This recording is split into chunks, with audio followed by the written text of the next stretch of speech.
Nazi-conquered nation, a dying man wrote one of the most beautiful love letters ever to be written. So into the passing parade we bring the true account of Peter Ravitch and the letter he wrote to my unborn son.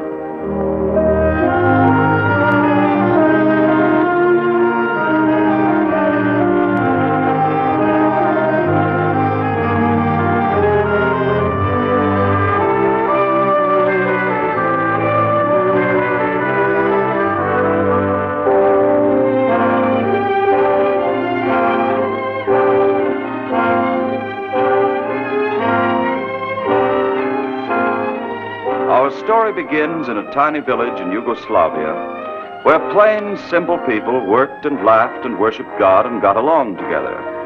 The villagers are proud of this man, Peter Ravitch, for he is the editor of their only newspaper and is the town's most educated man. Peter was not a good fighter or soldier or killer. He was a dreamy, sentimental villager who read poetry, loved his wife, wondered about the unborn child, and like all fathers, took for granted it would be a boy, and believed in a peaceful, sunlit world. Because he is this kind of a man, he is going to die.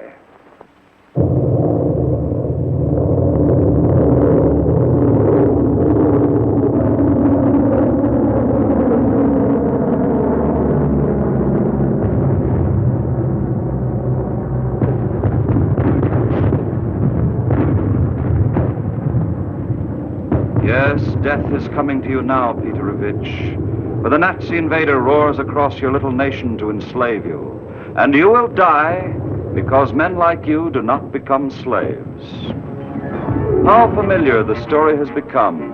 The plain, untrained, iron-hearted men who stand proudly in the invader's path and always fall.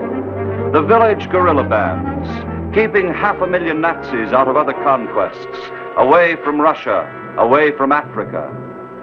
Each villager in each cottage, like the dreamy newspaper editor, comes to the saying of his goodbyes to all the things that belong to living men.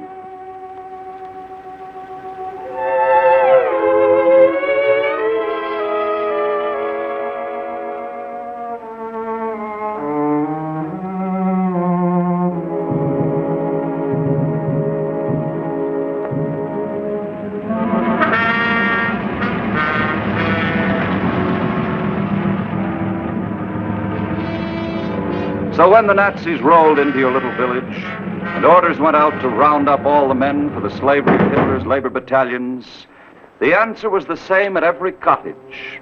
No man in this house. The man is dead. Dead. Dead. Dead.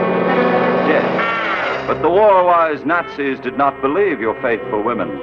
The men are hiding. Find them. Destroy them.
The Nazi, of course, had his way.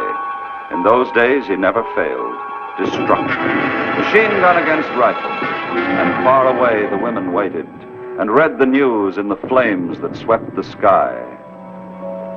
But somewhere in a shell hole, a man who never could have been a warrior had found at last the quiet and the peace of the slain. Near his fingers lay a letter, which sometime during the night he had slowly penciled down on paper.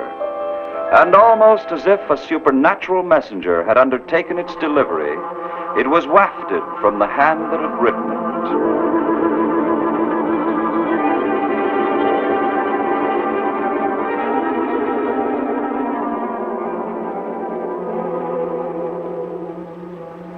It was found at last by a villager, secretly passed from hand to hand, and is on its way to reach with absolute certainty those for whom it was intended.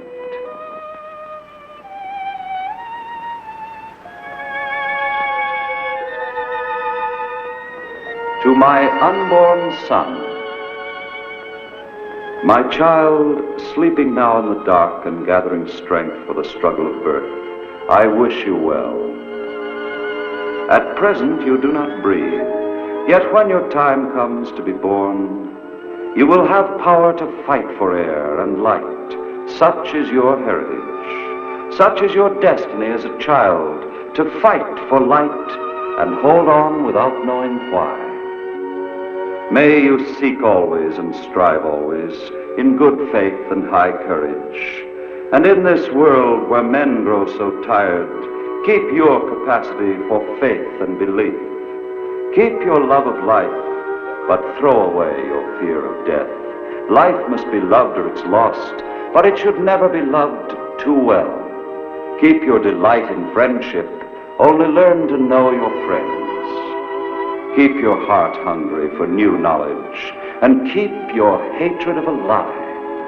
Keep your wonder at great and noble things, like sunlight and thunder and lightning, wind and the rain, the moon and the stars, the growth of trees and the return of the harvest. I know I shall die, and you must be born to stand upon the rubbish heap of my errors. Forgive me for this. I am ashamed to leave you such an untidy, uncomfortable world. But so it must be. As a last benediction, I kiss your forehead. Good night to you, my unborn child, and good morning and a clear dawn.